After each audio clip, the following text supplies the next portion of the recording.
Hello friends, याबद्दल तुम्हाला माहिती आहे का? जर अन्न भेसळ केलेले असेल तर शासनामार्फत कोणती कठोर कारवाई केली जात असते? तर पहा, 1954 मध्ये लोकसभेने अन्न भेसळ प्रतिबंध कायदा संमत केलेला आहे आणि त्यामध्ये वेळोवेळी सुधारणा करून 1976 मध्ये त्या कायद्यातील तरतुदीनुसार अपायकारक पदार्थांची अन्न भेसळ करणाऱ्यास जन्मठेपेची तरतूद करण्यात आलेली आहे. म्हणजे त्यांना जन्मठेपेची शिक्षा दिली जात असते.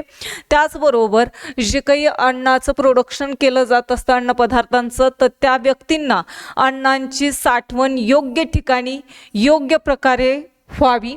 म्हणजे अन्नाची साठवण ही योग्य ठिकाणी आणि योग्य प्रकारे करण्यात यावी. त्याचबरोबर अन्न पदार्थावरतील जे वेस्टर्न असतात, वेस्टर्न म्हणजे जे रॅपर्स वगैरे असतात, वरून जे लावलेले आवरण असतात, वेस्टर्न अन्नाला व औषधाला घातक नसावे असे वापरायचे आहेत.